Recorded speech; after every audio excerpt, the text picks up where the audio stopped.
que hablaba con los hermanos Zapata de una iglesia del sur, ellos me comentaban, dice que hay una iglesia en el sur que el púlpito tiene forma de ataúd. Y decían, mirá vos esto, ¿no? Porque las autoridades de esa iglesia dicen que tiene que morir uno cuando se para aquí adelante, para que pueda realmente haber palabra de Dios. Y realmente estar aquí arriba implica una responsabilidad muy, muy grande.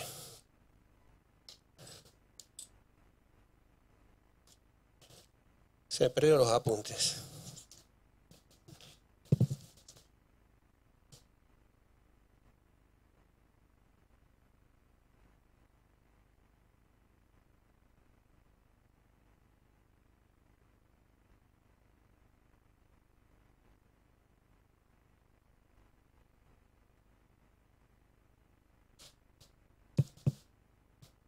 Y realmente entender y comprender que estar en este lugar es un lugar especial porque la presencia de Dios por medio de Jesucristo está aquí.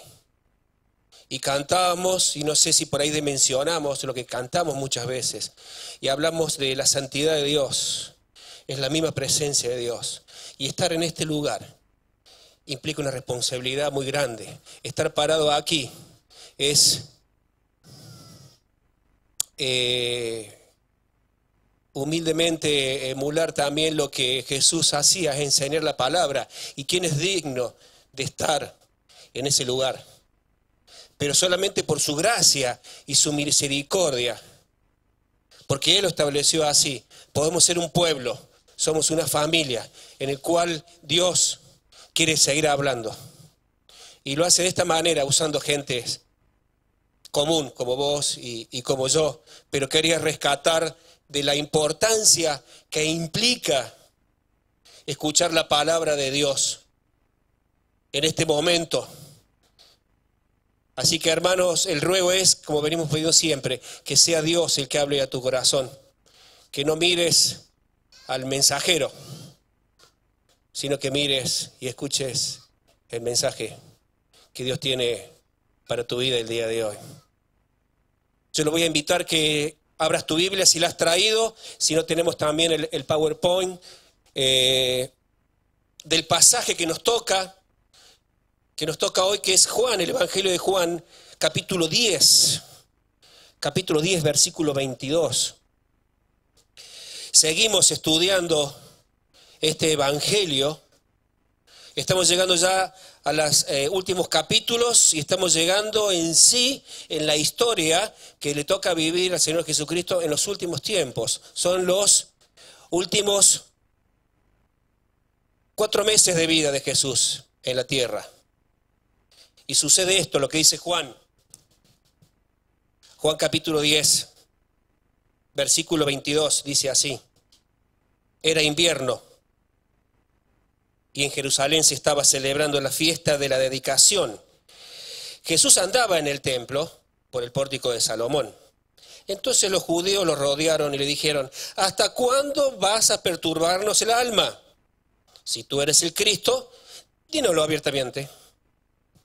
Jesús le respondió, ya se lo he dicho y ustedes no creen, pero las obras que yo hago en nombre de mi Padre son las que dan testimonio de mí.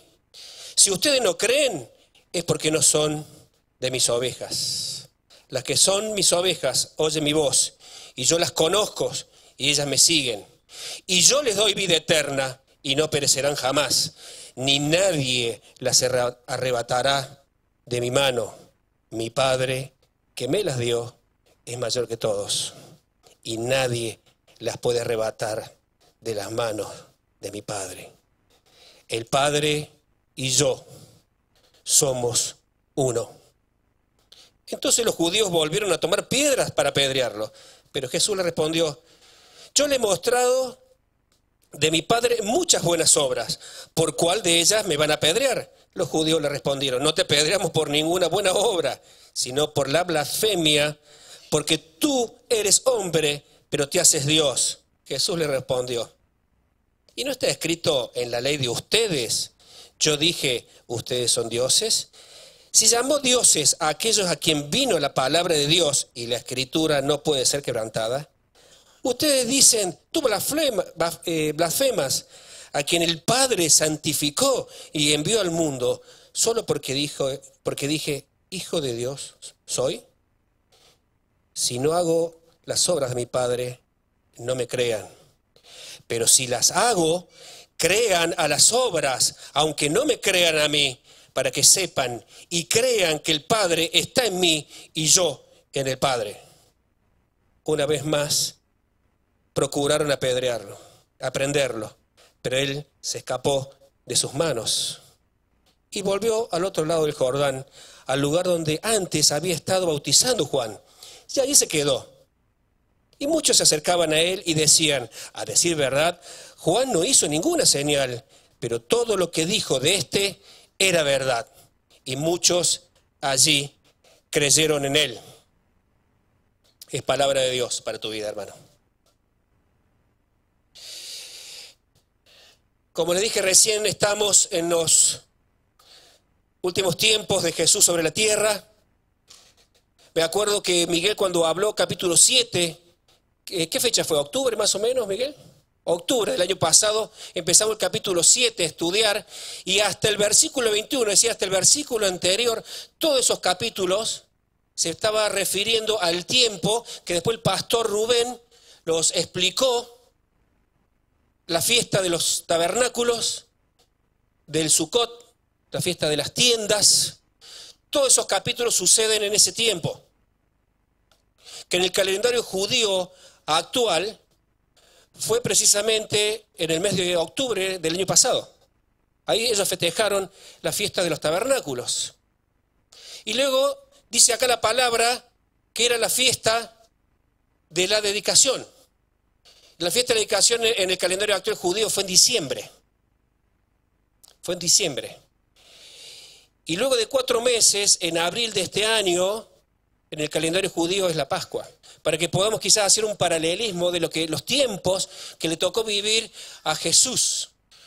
Entonces es el tiempo en el cual habían pasado de un versículo 21 al 22, habían pasado exactamente aproximadamente 2 meses. Dice que estaba Jesús en Jerusalén en esta fiesta. Es una fiesta en la cual no está en la ley, no está en la ley de Moisés, no está en el Antiguo Testamento, es una fiesta que el pueblo judío empezó a celebrar, que se desarrolló en el periodo intertestamentario, es decir, entre que se dejó de escribir el Antiguo Testamento al Nuevo Testamento, un periodo oscuro que le tocó vivir también al pueblo judío, en el cual fue tomada Jerusalén por el imperio griego, y todo esto estaba profetizado siglos anteriores por el profeta Daniel, todo lo que iba a suceder. Fue ocupado el templo y fue profanado por uno de los emperadores griegos, Antíoco Epífanes, el cual él sacrificó un cerdo y puso una estatua del dios pagano en el mismo templo. Y quizá usted conoce la historia de los macabeos. Y es Judá Macabeos el que libera a Jerusalén, libera al pueblo judío, libera el templo, lo vuelven a santificar y esa es la fiesta que ellos conmemoraban. Un día escuché de un judío que decía, el verdadero judío solamente ha sido el Mesías, Jesucristo. Él cumplió toda la ley. Y él estaba en esta fiesta, aunque no era una fiesta de la ley, pero él la cumplió también y él estaba en este lugar. Y dice que se le acercan los judíos y le dicen, decinos de una vez por todas, abiertamente, otra traducción, la más acertada, dice públicamente, a ver, decinos públicamente si tú eres el Mesías. Esta es la última confrontación que Jesús tiene con los judíos. Luego de esto, como terminamos de leer, dice que Jesús se aparta y ahí es cuando se empieza a desencadenar lo que va a ser la muerte, la pasión, la crucifixión y la resurrección de nuestro Señor Jesucristo. Luego vamos a ver que luego de eso sucede la muerte de Lázaro, la resurrección que Jesús hace de su amigo, y ahí dicen los judíos, ya basta, ya esto no va más, lo tenemos que matar. Así que nosotros nos encontramos justamente en esta situación especial, en este tiempo y en este lugar. Los judíos le preguntaban, no porque realmente querían saber para aceptarlo, no era la idea de ellos. La idea es, como estamos viendo, querían encontrar algo para poder matarlo. Esa es la idea. Y Jesús dice, les vengo diciendo, ¿quién soy yo? Toda la Biblia, hermanos, toda la Biblia, desde Génesis 1:1 hasta el último versículo de Apocalipsis 22:21, habla de Jesucristo. Todo habla de Jesucristo. Jesús, cuando resucita en Lucas, le dice a cuando habla con los discípulos que van a Emaús, dice la palabra, y él empezó a hablar desde la ley de Moisés, los profetas y los salmos, le empezó a explicar de que todo hablaba de él. Toda la Biblia habla de Jesucristo. Y en tu vida tiene que hablar de Jesucristo y vivir a nuestro Jesucristo. Ellos lo confrontan. Jesús le responde. La ley habla de mí. Las profecías hablan de mí. Los salmos hablan de mí. Pero le dice más todavía. Está bien, si no me crees a mí, cree a las obras. O sea, si estamos hablando de cosas intangibles, cree en las cosas tangibles de Dios. Como termino diciendo el último versículo acá, que decían estos judíos, nadie hizo estas obras. Juan tampoco las hizo. Que ellos lo consideraban, hasta los mismos fariseos, que era un profeta de Dios. Cree a las cosas tangibles de Dios en tu vida. Pero cuando tenemos necedad en el corazón, por más que Dios haga tangibles las cosas, no las creemos. A veces somos como los fariseos. Que Dios nos viene hablando, y nosotros decimos, Señor, háblanos. Jesús le dice, acá están las obras.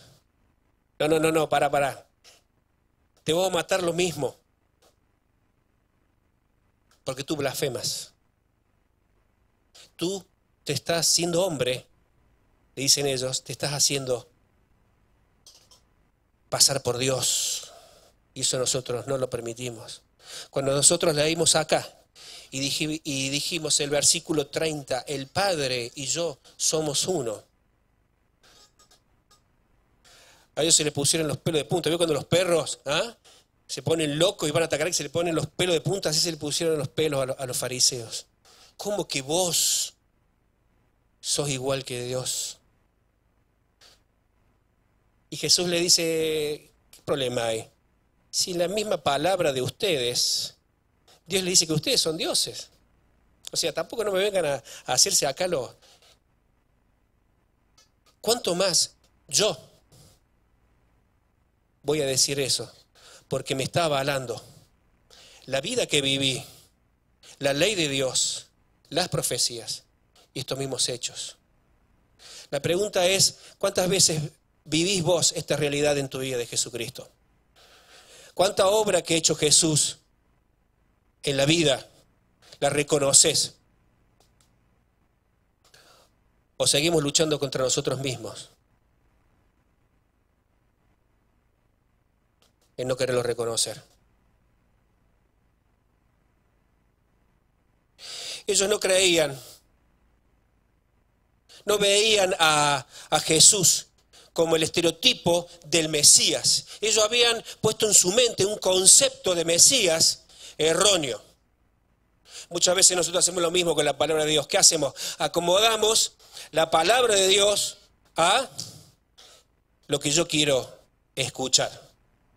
Y esta palabra nunca se tuerce, por más que nosotros la querramos torcer. Y el que sale perdiendo únicamente soy yo. No tuerzas la palabra de Dios, solamente créele. Cree lo que Dios dice para tu vida. Entonces ellos tenían un concepto en el cual Jesús no entraba como Mesías. El estereotipo de la persona, quizás ellos pensaban que este líder político, militar, religioso, quizás tendría que ser alguien esbelto, con personalidad fuerte, una buena apariencia, y Isaías dice que no va a tener buena apariencia para que nadie lo desee. Y quizás ellos pensaban también que este líder, este Mesías, tenía que ser una persona de buena posición económica. Y Jesús le dice, no tengo ni siquiera dónde recostar la cabeza. Tampoco le gustaba a los judíos porque era una persona que causaba división en el pueblo. Hasta los mismos fariseos, algunos creían, como Nicodemo, y muchos temerosamente y escondidas, pero estos fariseos sabían que estaba causando división en su pueblo. Y si este líder religioso llegaba a hacer una revuelta, los primeros que iban a perder iban a ser ellos. Su estado de bienestar que ellos tenían, porque ellos a fin de cuentas transaron y transaban con el Imperio Romano. Ellos tenían una buena posición económica, ellos eran los líderes, no solo religiosos, políticamente eran los líderes también. Y Jesús venía a moverles el piso y a desestabilizarlo. Y lo peor de todo, Jesús lo confrontaba con la propia realidad de su pecado. A nadie trató como los fariseos. Raza de víboras, sepulcros banqueados, le decía. Ustedes son muertos vivientes, diríamos hoy, son zombies. No había forma de que entrara el concepto que ellos tenían de este Mesías. Por eso procuraba matarlo.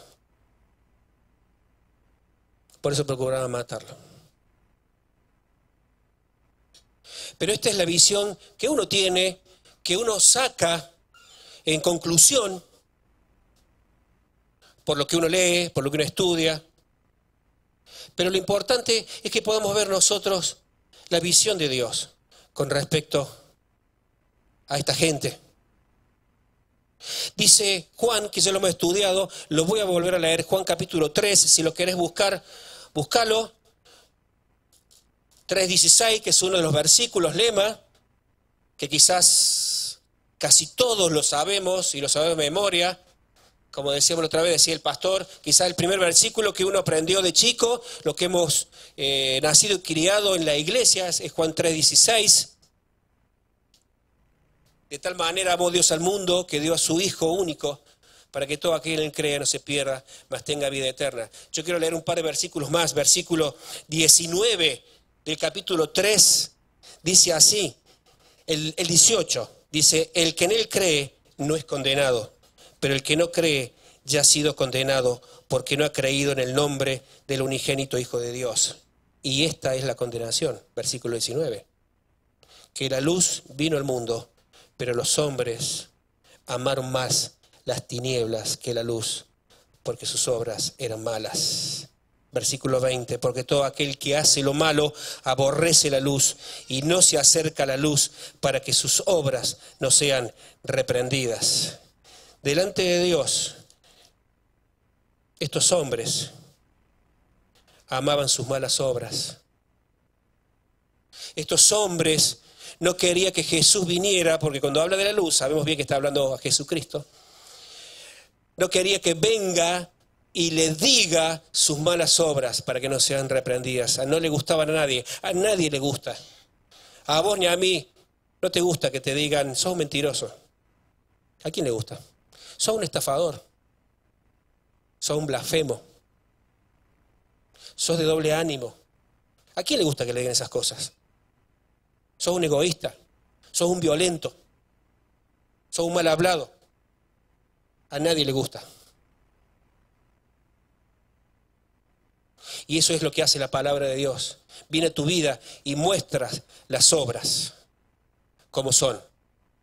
Cuando abrimos la palabra de Dios, Dios habla a tu vida. El tema es cómo reaccionás vos a esa palabra. A veces somos como estos fariseos. ¿Y qué hacemos?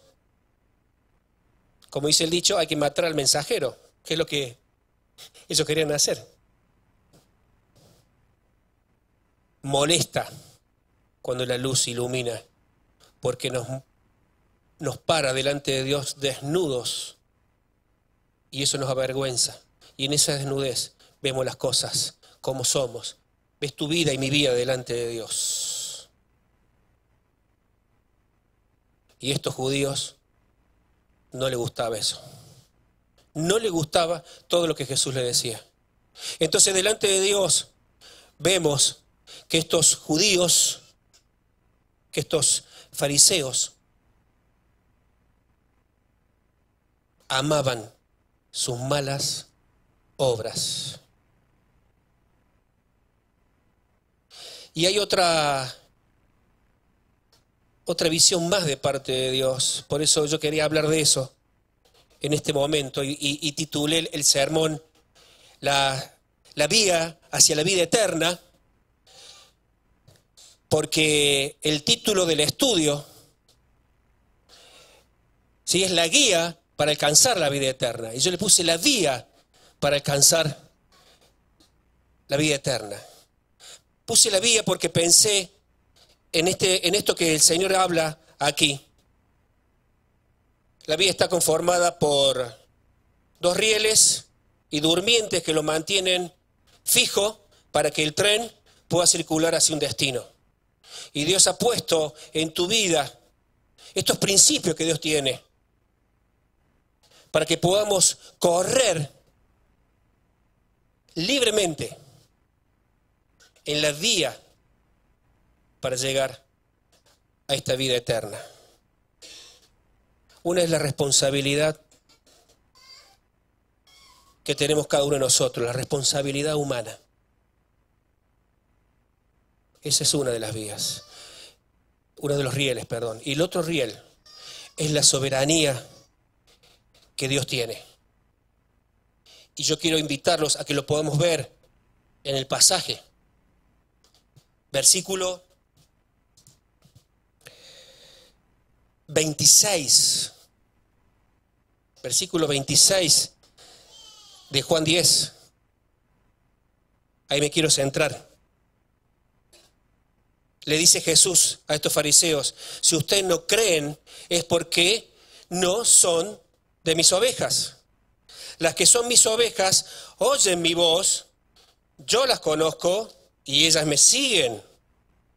Y yo les doy vida eterna y no perecerán jamás.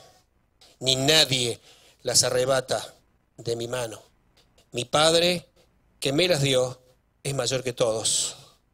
Y nadie las puede arrebatar de las manos de mi Padre. El Padre y yo somos uno. El libro que estamos llevando como base para el estudio de MacArthur habla de estas dos realidades, la soberanía de Dios y la responsabilidad humana. Y me atreví a hablar, porque por ahí son temas que son medio escabrosos hasta en la misma iglesia. Hablar de la salvación, hablar de la predestinación, tanto conflicto que ha causado, pero que Dios lo ha establecido en su palabra, Dios lo ha dicho. Y lo que dice MacArthur me animó a poder tratar estos temas para que sea de bendición para tu vida y para mi vida. Por eso yo quiero leer lo que dice MacArthur en su libro.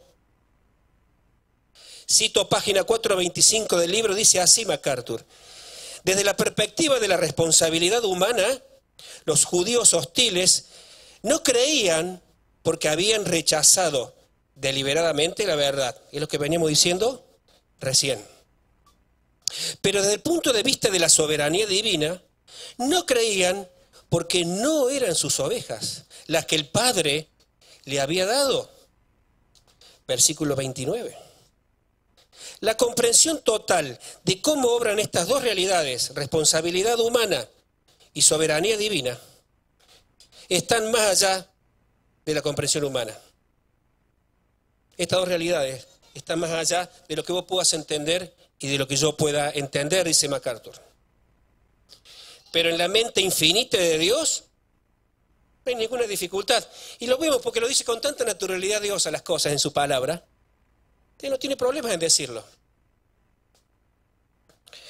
Pero en la mente infinita de Dios no hay dificultad en ellos. Es significativo que la Biblia no intenta armonizarla ni disculpa la tensión lógica entre ellas. Esa es la otra parte también. La Biblia no te aclara estas cuestiones que para nosotros son complicadas de entender. Responsabilidad humana y soberanía divina. Jesús le dice: las ovejas que Dios ya me dio. Y a mí me parece tan fascinante hablar de lo que es la soberanía de Dios, dejando de lado pensamientos u opiniones, hasta teológicas. Pero para mí siempre ha sido tan grato saber de que Dios en su palabra dice que antes que el mundo fuera hecho, ya me había predestinado.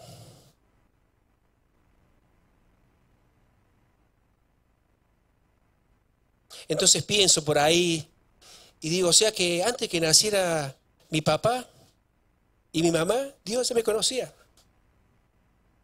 O sea que antes que lo creara Adán, ya me conocía por mi nombre. Y por ahí digo, y estoy seguro, que en su mente de Dios, Jesús cuando estaba en la cruz, y yo no sé si vos también pensás lo mismo, estaba diciendo: por vos, Pablito, estoy muriendo. Por vos, Samuel. Por vos, Tere. Por vos, Marcelo.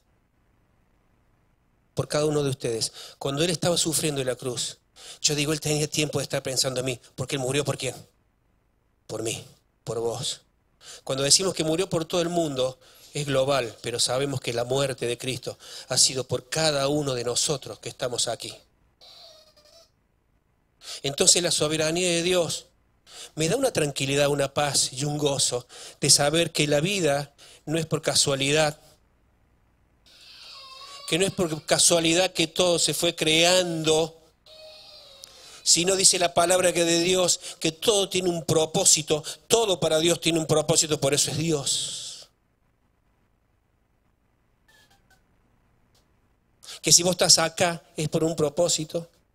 Es más, Dios dice que lo malo que pasa en tu vida, Dios lo transforma a eso para que sea algo bueno el día de mañana. Hay que creer eso. Pero mayor es Dios que cualquier dificultad tuya. Porque hasta lo peor que te puede pasar en la vida, que es la muerte, ya está vencida. Qué gozo y qué alegría es saber que desde antes que Dios hiciera girar los planetas alrededor del Sol, ya estaba pensando en tu vida. Que Dios,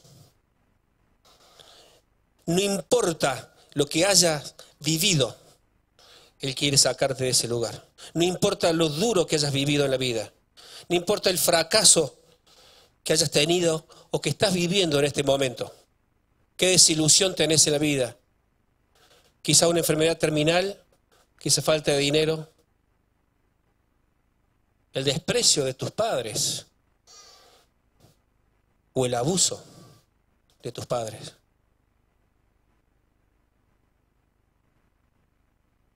Problemas matrimoniales.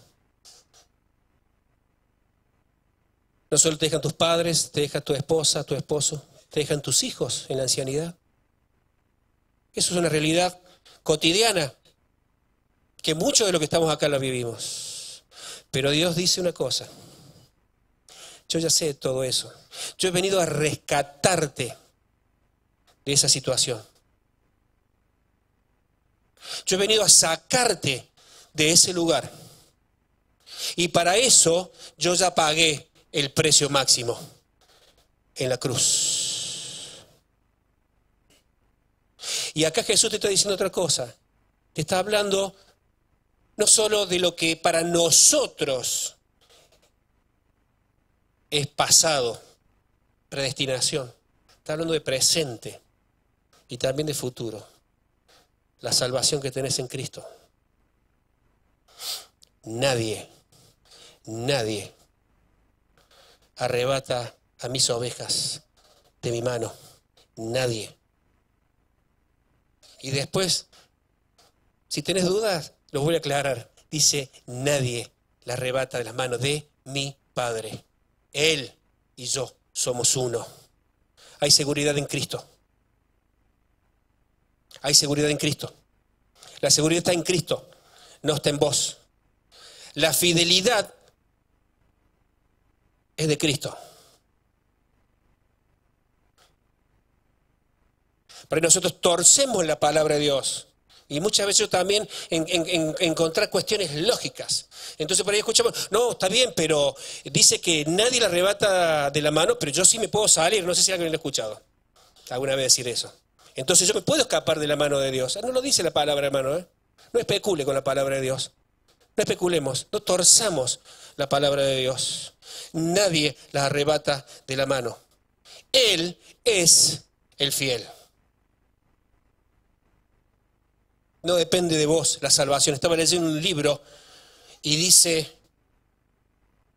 de esto de la plenitud de Cristo en la palabra. Y muchas veces nosotros nos equivocamos. Y a Cristo lo bajamos del lugar que tiene que tener. Y me subo yo. Dentro de la iglesia estoy hablando, no afuera. Porque pedimos a Dios cosas que Dios me tiene que contestar. Y si no me contesta como yo quiero, me ofendo con Dios, me enojo, empiezo a pelear con Dios. Y este autor dice en este libro que la ética cristiana, tu forma de vida, la santidad, como también sabemos decir, no está por sobre el sacrificio de Cristo.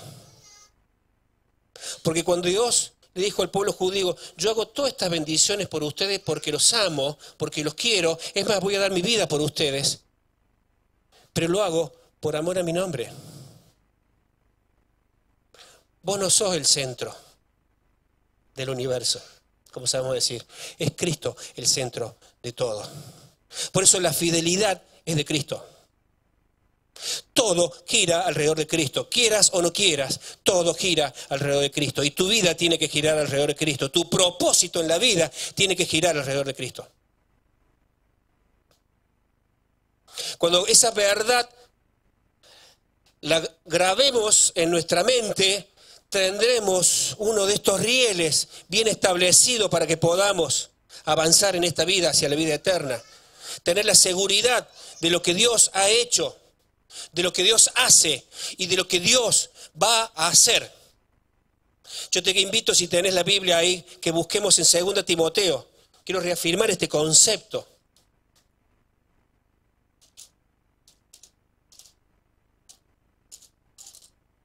Segunda Timoteo 2:11. Si morimos con Él, también viviremos con Él. Si sufrimos, también reinaremos con Él.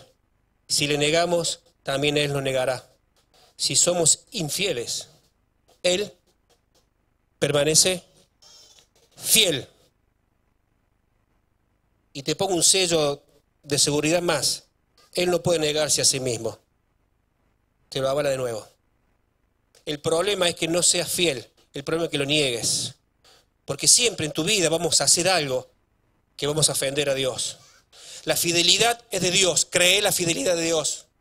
En tu vida muchas veces, y quizá muchos de los que estamos acá, estamos dudando por circunstancias en la vida que nos toca vivir, pero el que es fiel es Él. Vos ocupate de no negarlo. Y a veces venimos acá, a la casa de Dios, pero lo negamos con nuestros hechos, con nuestras acciones. Hablando de obras, como decía Jesús. A veces, no, vengo, canto, no, ofrendo a Dios, asisto, pero tus hechos hablan otra cosa. Tené cuidado, hermano. No, yo quiero, yo amo a Dios, pero ese hermano no lo perdono. Hechos concretos de tu vida. Pero Dios te está diciendo, tenés un riel en la vida, que son todas estas cosas que se llaman promesas de Dios para vos. Promesas de Dios para tu vida, promesas que Dios tenía desde antes que hiciera el mundo, promesas que Dios las cumplió en la cruz, porque Él murió, Él resucitó, Él viene a buscarnos. ¿Estás preparado? Él viene a buscarnos, ¿eh? ¿Estás preparado? ¿Cómo están tus manos? ¿Sucias o limpias? ¿Cómo está tu corazón? ¿Tus expectativas de vida dónde están? ¿En la casa que querés tener? ¿En el cambio de auto que querés hacer? ¿En el viaje? ¿O en que Cristo viene a buscarte? Y le puedo asegurar, hermano, si uno se pone a ver la realidad de hoy en día, estamos muy cerca, No quiero ser un calamitoso, pero hablando de realidades que dice la palabra de Dios y lo que uno puede ver todos los días de la vida. Un riel es tener y vivir en las promesas de Dios. Y el otro rey, esto es responsabilidad humana. Cuando queremos juntar estos dos rieles, se nos da un conflicto en la cabeza. Así que dejarlo de lado, aceptar esta cuestión de que Dios es soberano y decidió estas cosas para tu vida. Y lo otro es que vos tenés una responsabilidad. Desde Adán, el primer hombre, Dios le dio una responsabilidad. Hasta los últimos hombres, dice Apocalipsis 20, 12, la segunda parte, y fueron todos los hombres puestos de pie delante del trono de Dios. Y fueron juzgados según sus obras, grandes y pequeños, y fueron abiertos los libros. Todos tenemos responsabilidades. Dios va a juzgar por las obras. No te va a condenar por las obras, te va a juzgar por las obras. El que cree no ha sido condenado, pero todos seremos juzgados. ¿Por qué? Porque todos tenemos responsabilidades. Y hay gente que tiene más responsabilidades que otras. Pararse acá, dice la palabra de Dios, tiene una responsabilidad muy grande. Vos tenés responsabilidades. Vos tenés decisión en tu corazón. Moisés decidió seguirlo. El pueblo de Israel decidió seguirlo, mal o bien. La ciudad de Nínive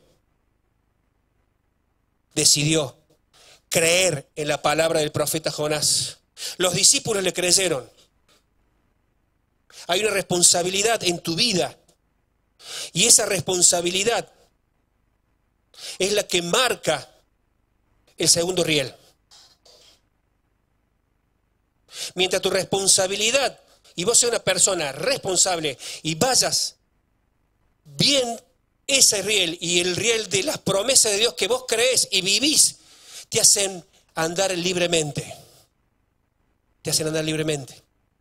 Un tren o un vagón, si está inclinado un poquito el terreno, lo empujás y va a andar, va a correr solo. Dios quiere que corras solo, a la velocidad que Dios dispuso en tu vida. Hay algunos que van más rápidos que otros. Dios lo dispuso así, soberanía de Dios. Pero quiere que tu vía esté libre, esté bien afirmada, que vos creas en las promesas de Dios para tu vida, que Dios te quiere salvar, te quiere sanar, te quiere hacer libre. Y Dios quiere que cumpla las responsabilidades, porque Dios cuando nos creó con responsabilidades. ¿Y cómo hago esto? Acá tengo un tornillo de vía de tren. Lo tenés que afianzar en tu vida. Tenés que afianzar los rieles de tu vida con la palabra. con la palabra de Dios.